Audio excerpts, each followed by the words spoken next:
So in this episode, as Phil's already mentioned, Episode. for fuck's sake. Oh, dear. Episode. Up into it. I've now got to wait for you to put that down because I was about to go straight into it. Hi, I am Phil, architect and director at PWS Architecture and Design, residential architecture firm based in the northeast of England, and this is my intern, Theo. Hello.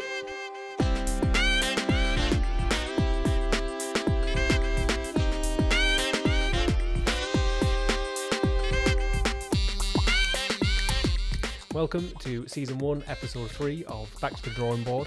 In this episode, we're going to talk about student essentials, some kind of more information on things that you might not be told straight away that would be helpful to have at university in terms of books, stationery, little hints and tips. But as Phil's already mentioned, we're going to be talking about kind of stationery. As you all know by now, probably, if anyone's been paying attention, if anyone's listening. Are you taking notes? Yeah. It'll be in the exam at the end. Yeah. As this is being recorded, I've got a few days until I go away to uni, and the other day I got my free. Oh jeez.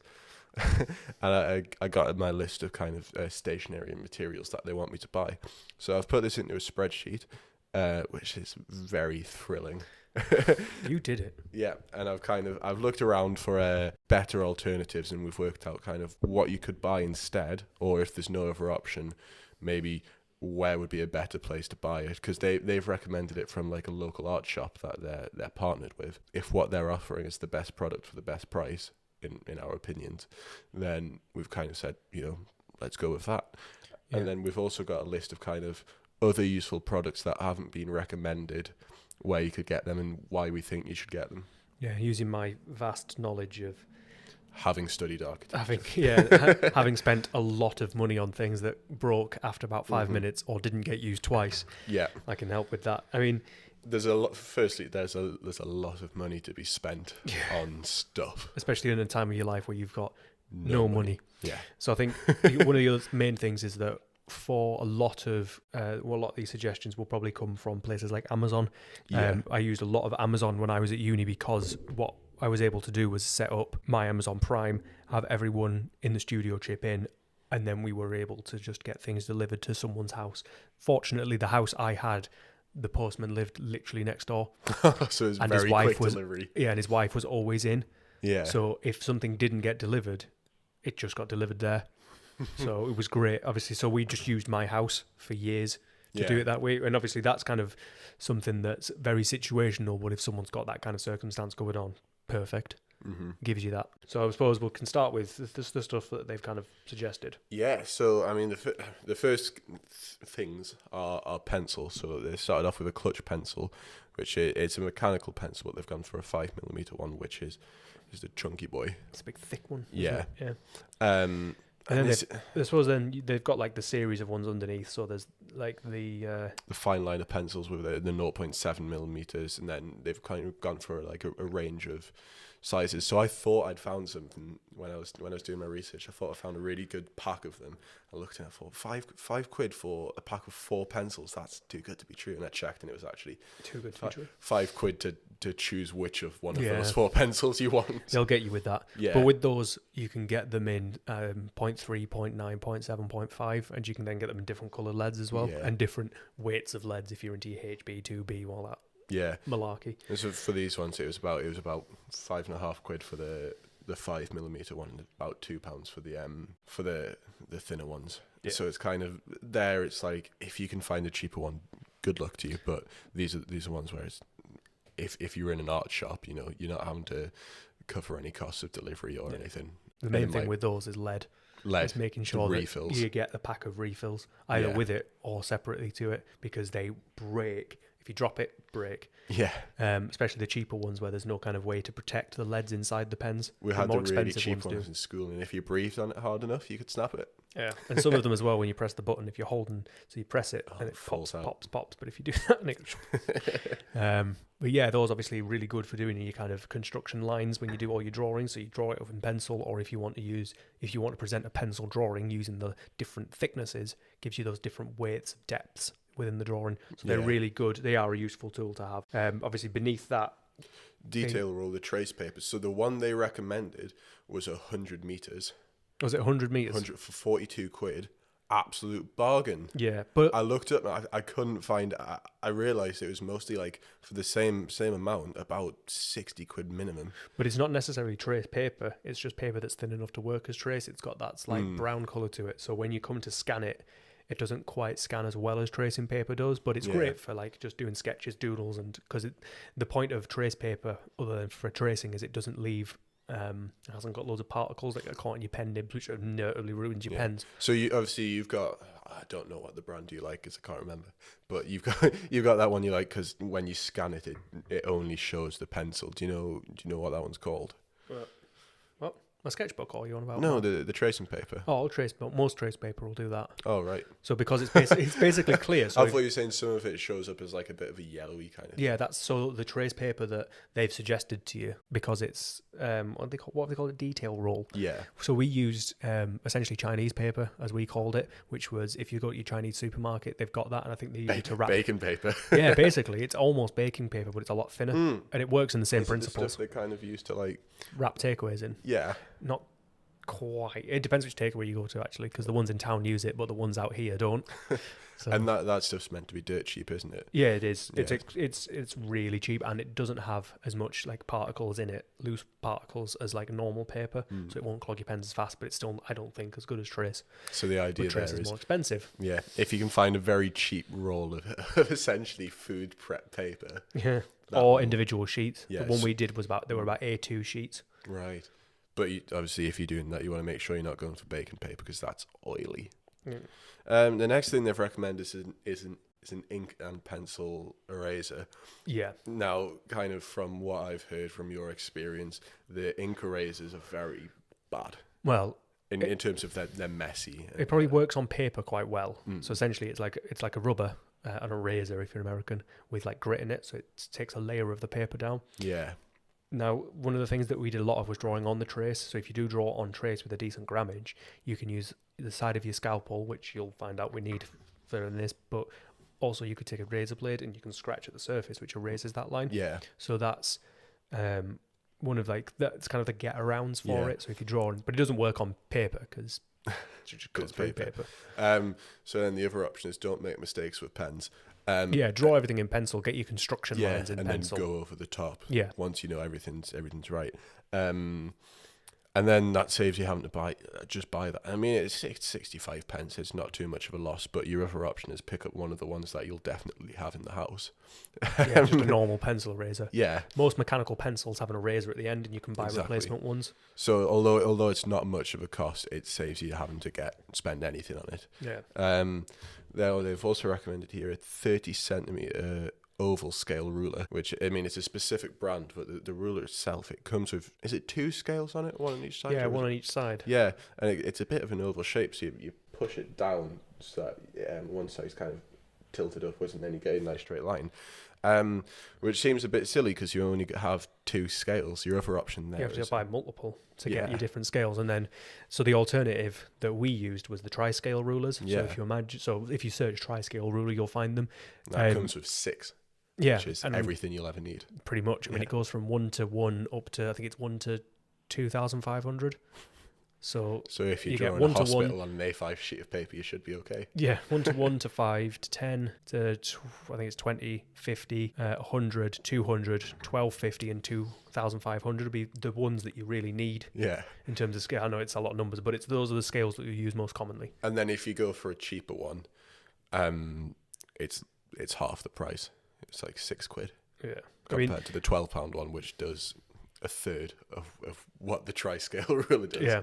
The only issue with the tri-scale rulers, particularly the plastic ones, is they kill to step on. They hurt to step on. I used the plastic one for my first year, ended up rubbing half the numbers off, tried to use it as a ruler for when I was doing scalpel, because, any port in a storm, and you will inevitably cut your fingers off. So if you get the metal one, you've kind of got a little bit more of a straight edge because the scalpel's never going to nick into it. Or you could use your safety ruler. Or you could use a safety ruler for that. Always use a safety ruler for that. But if you're going to do it that way, at least the metal edge isn't going to nick, which then stops it being a good ruler because you can't get a straight line. Yeah. The other thing with that is it won't lose you won't be able to rub any of the numbers off of it. Because they're usually etched in, aren't they? Yeah, it's etched into the finish. I mean, I bought a black one, which was really nice. I have no idea what it is. It's also really good for killing spiders. The next thing I've recommended, Winsor & Newton 5 fine liner set. They're a nice, expensive fine liner brand. Winsor & Newton are good, but obviously you've got things like Faber-Castell, Yeah. Pentel, things like that. Or if you go I'll do on a similar to one. Amazon and search fine liner set, I found a pack of 12 for £10, which has everything from, I think, like 0.01 millimeters up to 3 millimeters, and then the actual Brush pen. tips. Yeah. Yeah. Yeah. Yeah, so you'll get like chisel tip, brush tip, rounded tip, thick tip. Like the list is massive on different types. And obviously they won't be as nice, but you get a lot more for your money there. Especially if you're still experimenting with using them. Yeah. I went through a phase of using brush tips and then realised I hated them. Same with chisel tip. I thought that was really nice because you could do like big thick lines, but useless to me. So certainly for your first pack, you probably don't want to be spending loads on your fine liners. Experimental phase. Yeah.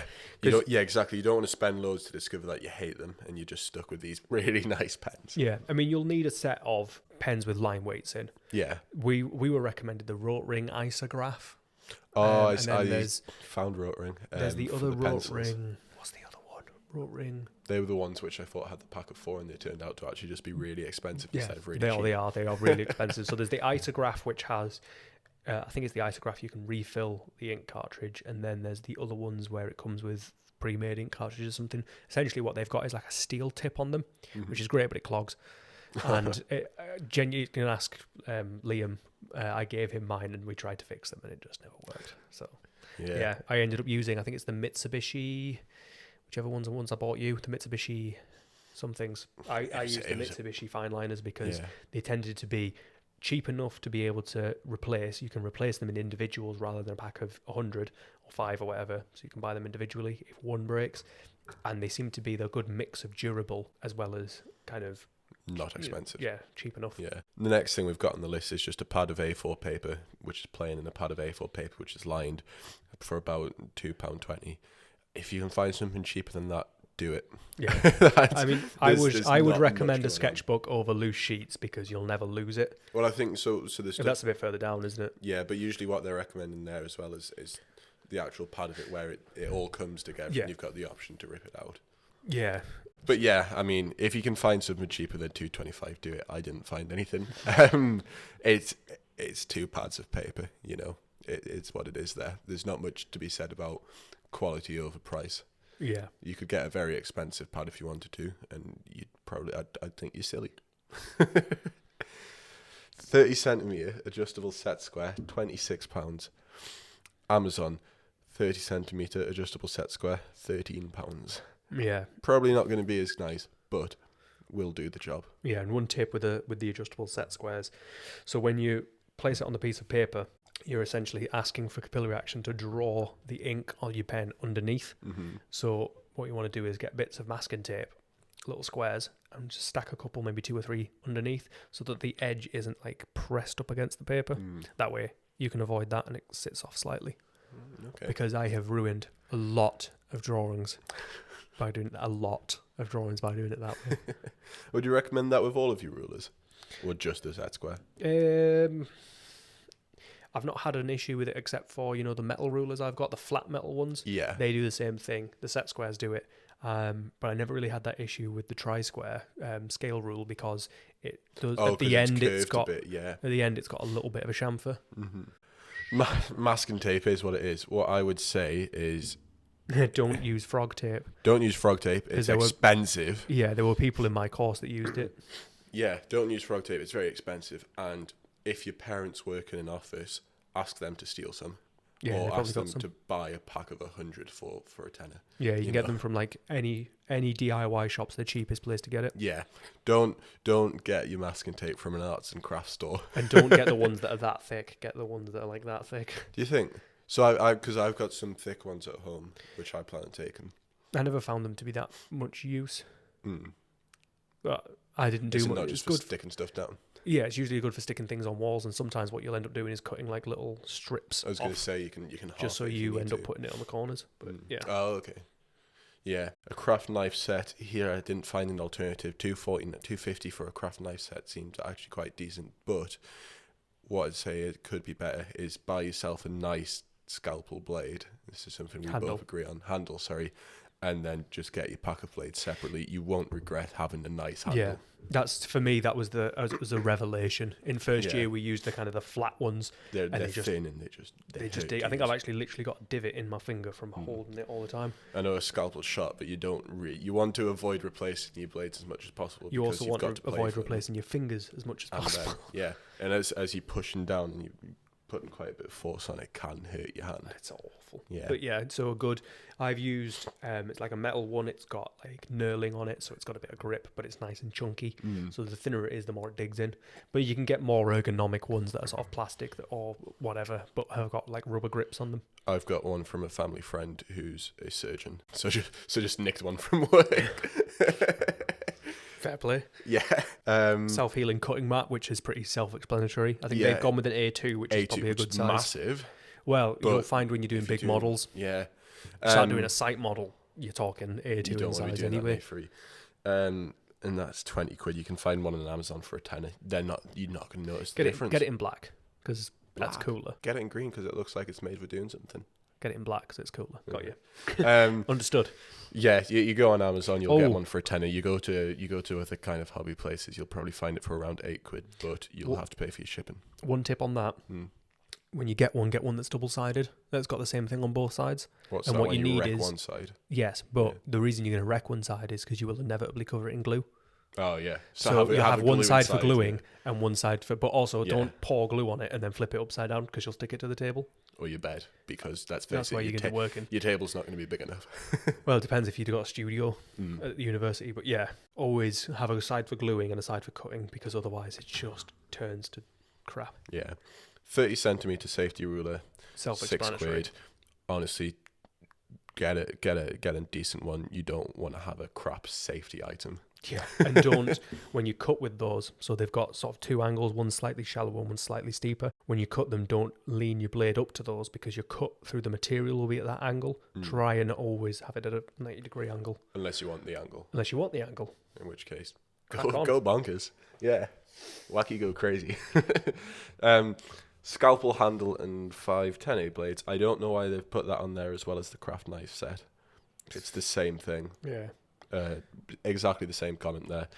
Something decent. The blades that you're going to use are not the curved ones; they're the pointy ones. Oh, that's it. The craft knife set has all the different types of blade. I don't think I've ever used anything other than the pointy triangle ones that look like Pyramid Head from whatever. I can't remember what film it is. Silence of the Lambs. It's like in pottery class when you've got all these weird different things and you're just putting the dimple in for the sake of using the tool. Yeah. So Yoo-hoo, I think Yoo-hoo, you can get that's so much cheaper online, but there's also Yoo-hoo Power, more expensive, and you'll probably use a lot more of it because you'll buy it knowing it's quicker and better, and you'll be using it the night of the deadline. So I found a deal on, it wasn't on their website, but it was a pack of 10 35 milliliter instead of one carton 60 ml. Yeah. And it was about £12, so it's more expensive, but it works out at about 90 pence per 60 mil. And you'll like use that in a year. In fact, I'll put it here: 162 per 60 millimeter packet, and it's just much better value than anything else you'll find online. So buy that in bulk if you can. You'll probably use it. Yeah, certainly over your time doing whatever arts and crafts based stuff throughout your course, you'll use all of that. Oh, you'll do loads of model making. Yeah. But yeah, that's everything that's been recommended. Now, we kind of looked at it and we thought there's other stuff that... There's stuff that's missing, yeah. Yeah, that you're going to need and they haven't said. I mean, without kind of going into too much depth, if you're doing any experimenting with certain styles, if you're going to buy your own water sets, watercolour, buy your own Copic markers, things like that, obviously there are cheaper brands than Copic, but Copic are the best, and that's the reason...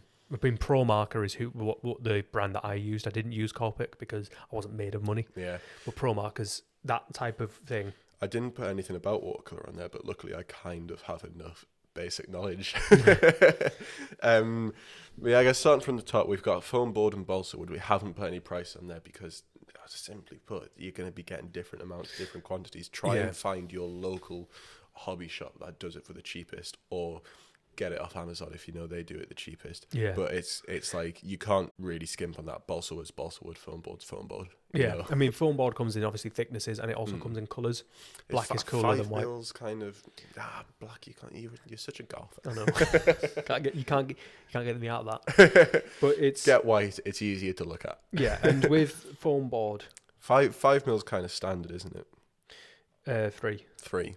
So with foam board, your best bet is to also get a foam board cutter. That way you'll always have perfect right angles or perfect 45-degree angles. I was thinking you just use your cutting mat. No, yeah. Yeah, because that way, like I say, you get the perfect cut. Because if you're going to miter a corner so that you don't see kind of a bit laid over the other, you really do need to get that 45-degree angle. Otherwise, it just goes wrong. What I would say is, if you don't care about being precise, don't bother.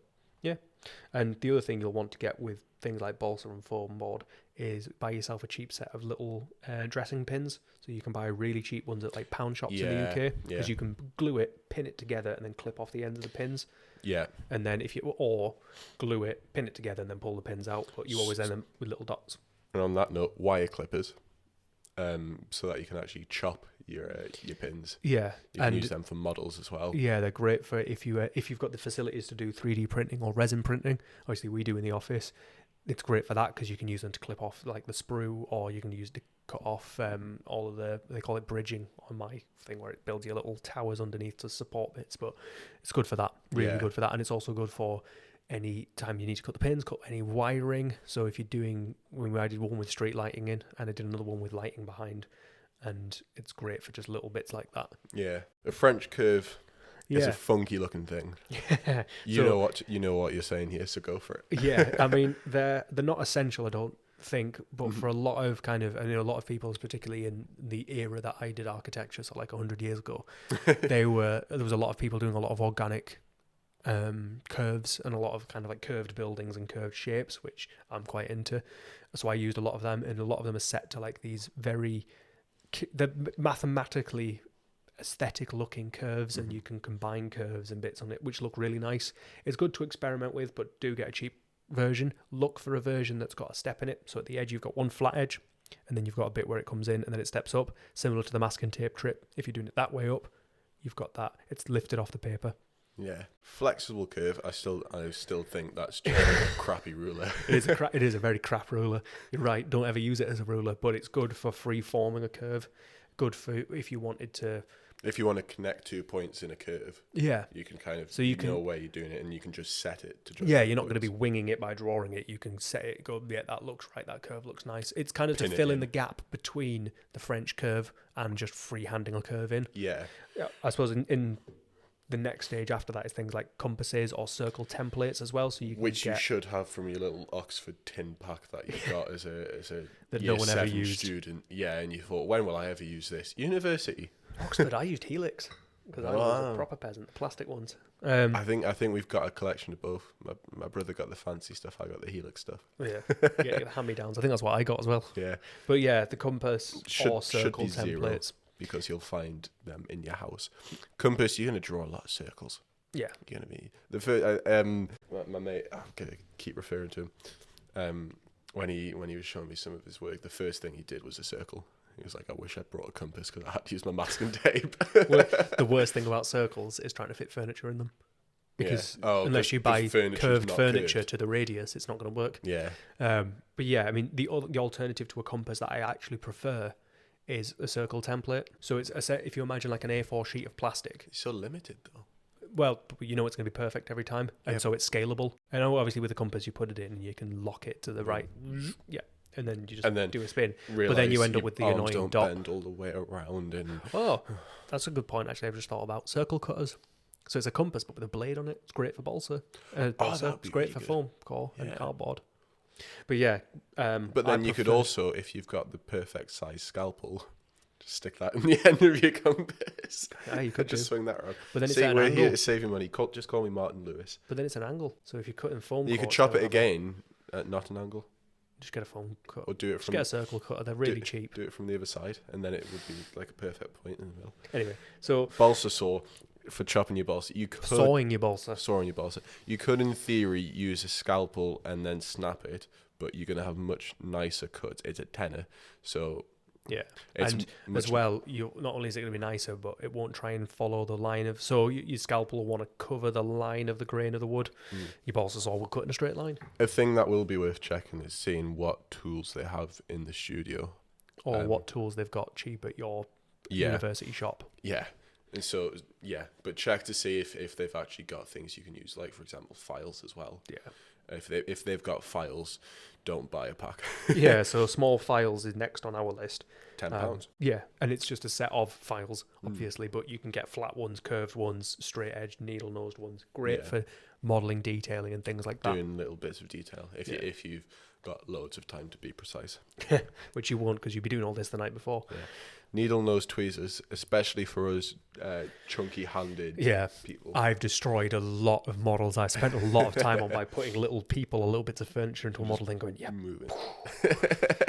So they're essential. So you can get the ones that they're sort of like scissors, if you imagine, and they've got like a very fine tip on. They're great. And then as well, the ones that come up and then have a bend at the end, they're great for getting in really awkward places to do bits. Yeah. And those are really easy and cheap to get from like model making sections of stores. So like we've got Hobbycraft in the UK.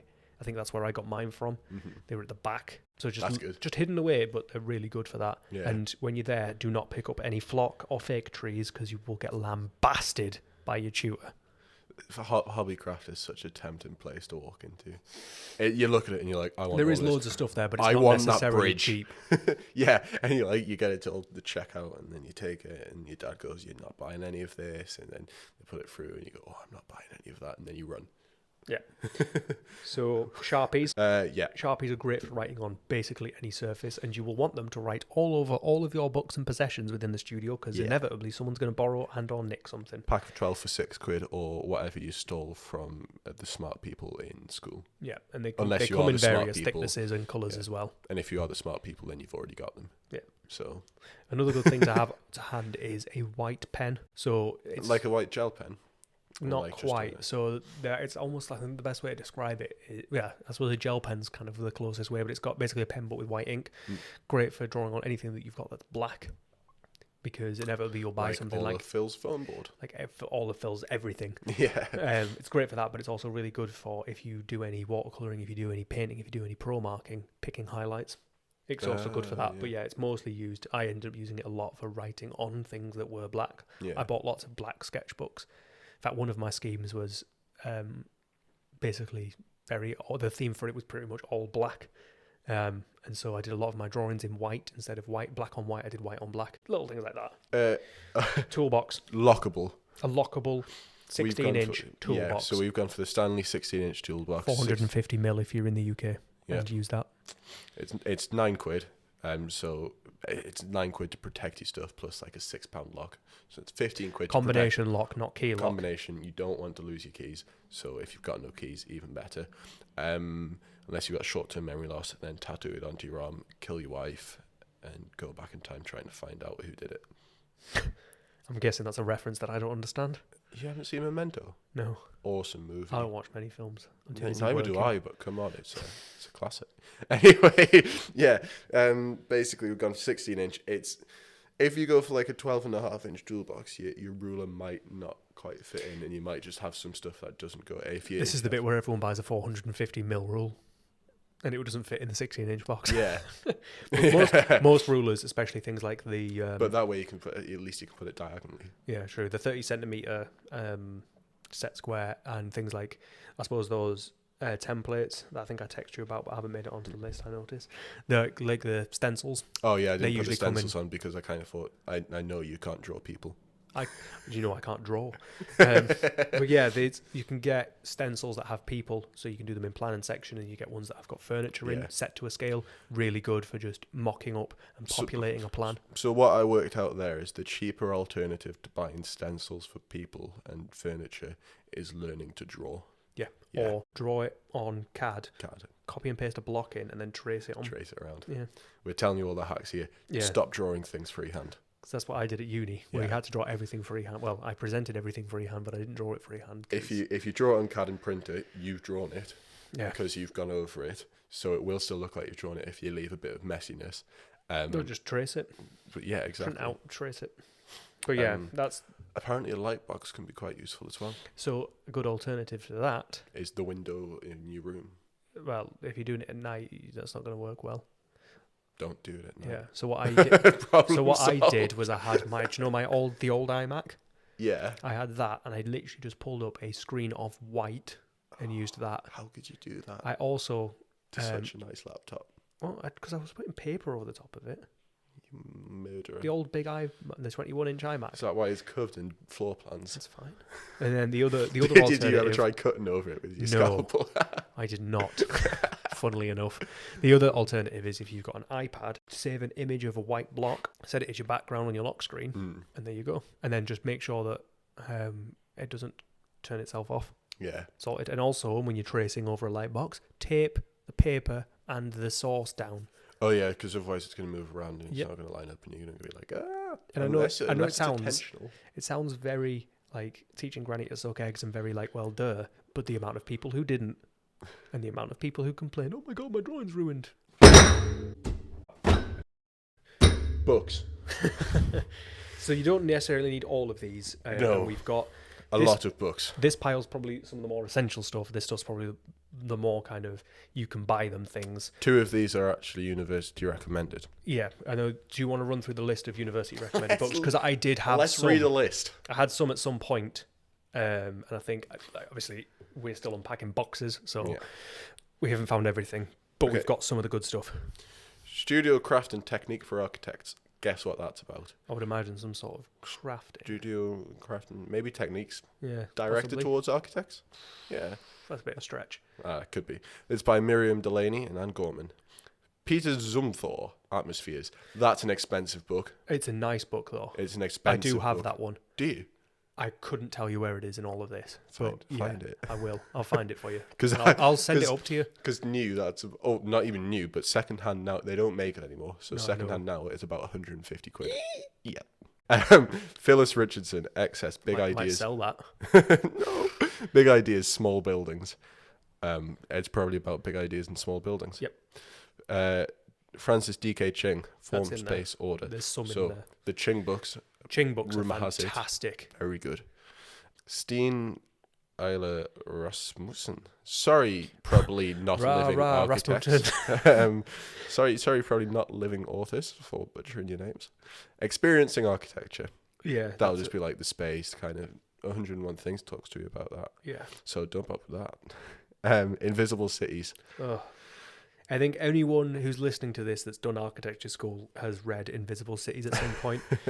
I do have a copy of it. I don't know where it is. I may have burned it in a ritual sacrifice. It's an awful. Well, it's not an awful book. It's just one of those things that it was a chore at the time. It's a nice book until you have to do 15 schemes on it and do this, that, and the other. Nightmare. Representational techniques. Materials in architectural design. Yep. Take a wild guess. This changes everything. I don't know that one. Naomi Klein. This isn't the list you read. You showed me. It is. Is it? Yeah. I must have got bored. Making public buildings. Yeah. That's probably about making public buildings. How to thrive at architecture school. I think if I've got three days to read this, I might not thrive. This podcast is probably going to be better for it than that book. And Ways of Seeing. Yeah. So a lot of those, you'll probably find them at your libraries as well. And I know for a fact my university library had a lot of those. Mm-hmm. The problem with that is that they do disappear fast. Yeah. So get there soon. Get them all. Yeah. So we've got a few... Building Construction Illustrated. Yeah, so on top of kind of that list, we've got some useful things. So Building Construction Illustrated, again, it's construction illustrated, but it does have a lot of things in it about bending moments, foundation design. Physics stuff. That's necessarily, you don't necessarily need to have it nailed down because your engineer will do that. Yeah. But it's good to have an understanding of those moments and what a splice looks like. So that your engineer doesn't hate you. Yeah, and so when someone mentions to it, you've kind of pre-thought those things. You know what you're talking about. You kind of know, you have something to talk about there. Yeah, and as part of the kind of technology side of your design whilst you're at university, they'll probably ask you stuff like that, or you've got to have at least thought that bit through. So that it's a godsend. Now, it's got lots of images, which is the key thing. Most architecture books do. Yeah, especially, this is why I like the D Ching books. There is a lot of drawing. images. So you can look at something and go, I understand what that is. Like, I can see from looking at that, we're on concrete slabs, and it's got all of the information on... Oh, you really take inspiration from him with your stuff, don't you? Well... That's like how your things are detailed exactly. Yeah, so we'll move into that as we get through from some of the other books. Form, Space and Order is the one I've been recommended to get. Yep. I'm sure you'll have an idea of what you're talking about here. Again, Form, Space and Order. It's kind of a lot of the... This one's got a CD in the back of it, which is great. So that's great for my CD player that I had in the 50s. Well, it's really good because it downloads the book as a PDF. Ooh. So you can just... so you don't have to buy it so you can once you've got it. Yeah, annoyingly, you have to buy the book to get the CD.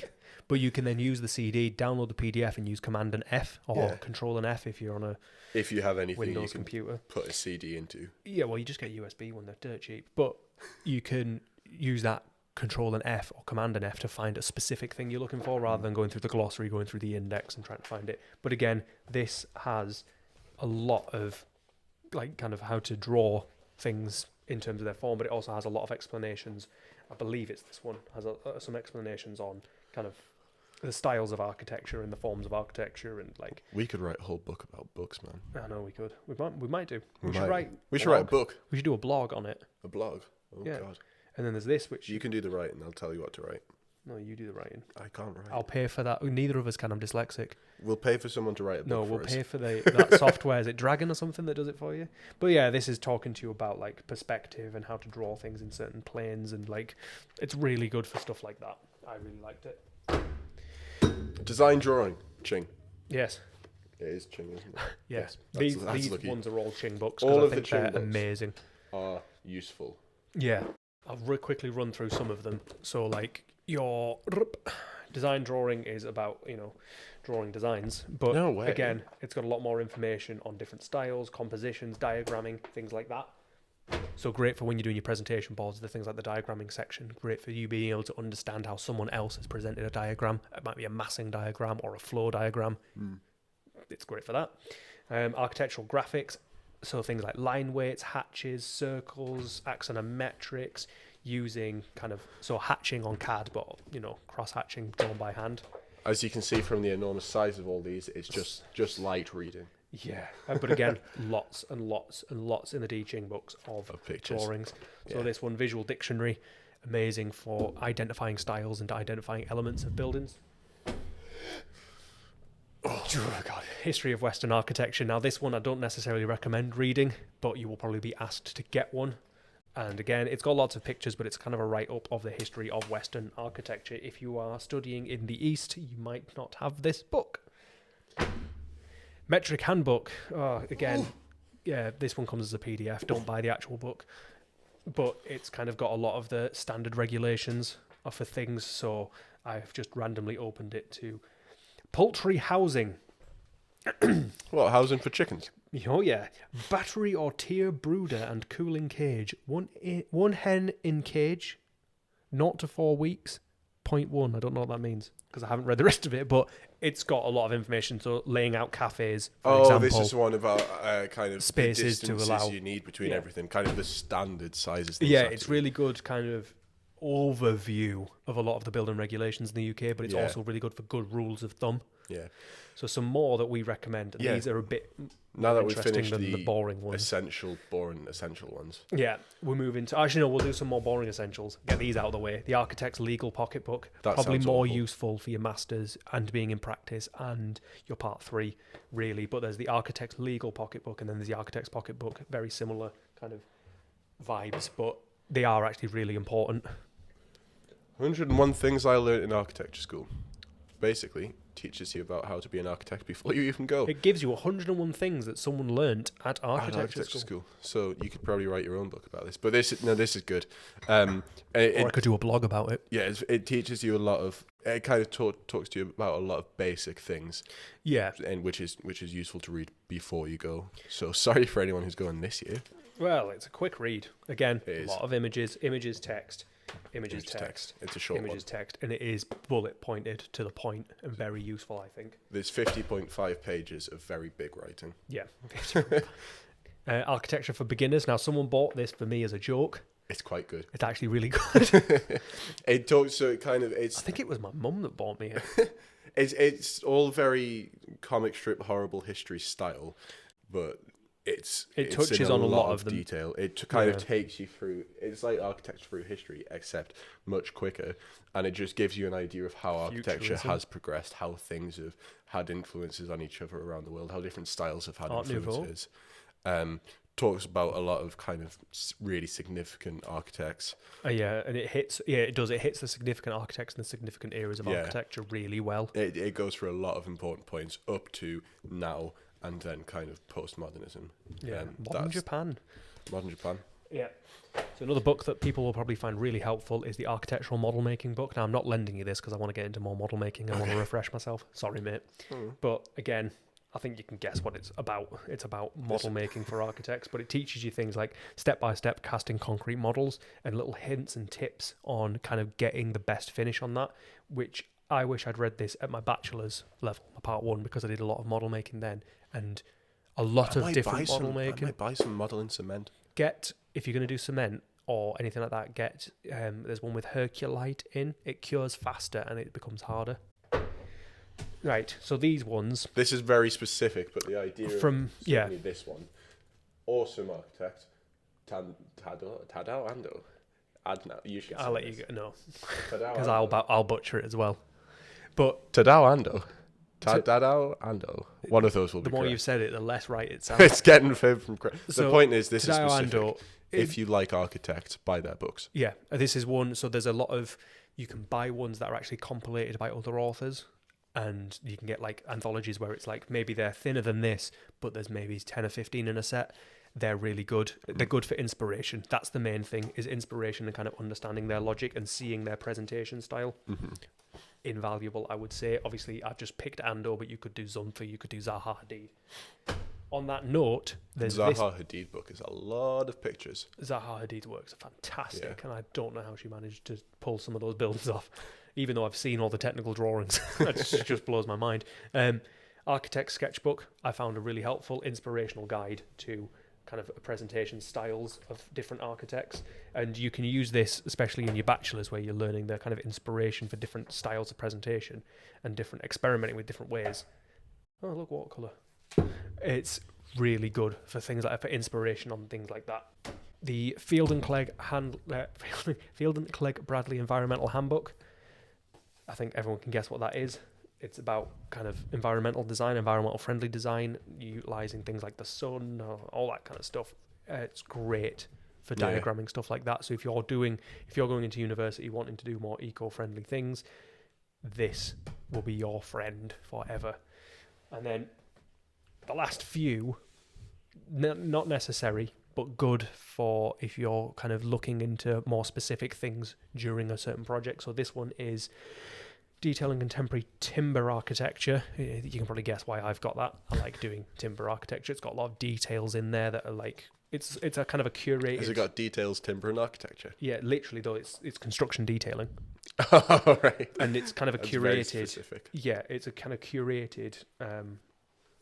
Someone just went on CAD and then annotated it all, didn't they? Well, I think someone once told me, I'm not sure if this is true or not, but someone once told me that you can basically, they ask people. So this one is Francis Jones, something Thorpe, Perth, Western Australia, and then this one is, I keep opening it to ones I can't pronounce. It's in Finland, but yeah. So it's like I think people were asked to send in like very beautiful buildings or really well detailed buildings. The details. They were asked for the details so they could compilate them into a book. Right. Again. Oh no, the pile's gone. Interior spaces. Rest in peace, pile. Now these two are probably handy for you to use, but you probably never thought you'd need them. So interior detailing, really helpful for detailing interiors, but it also gives you an idea of how to make some inspirational and beautiful spaces internally.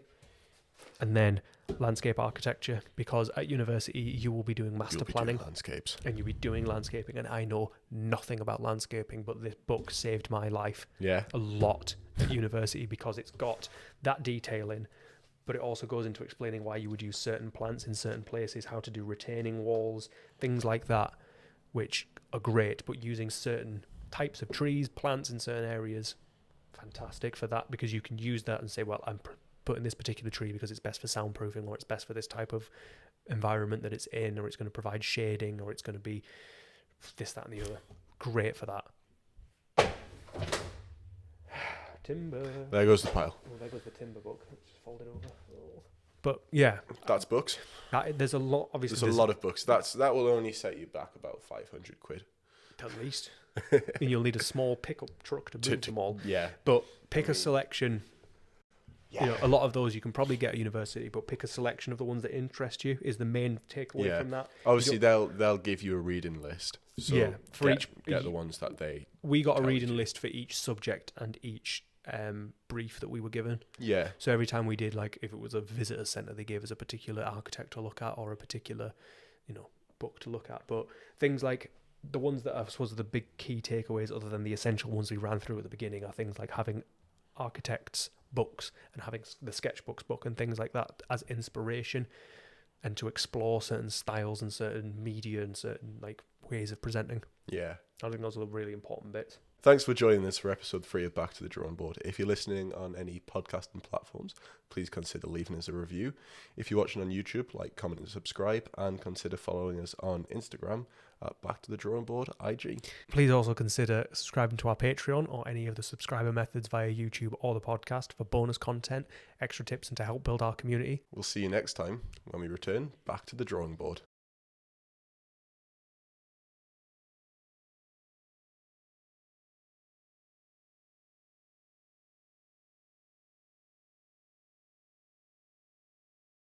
Podcasting platforms. Please. You didn't clap. She.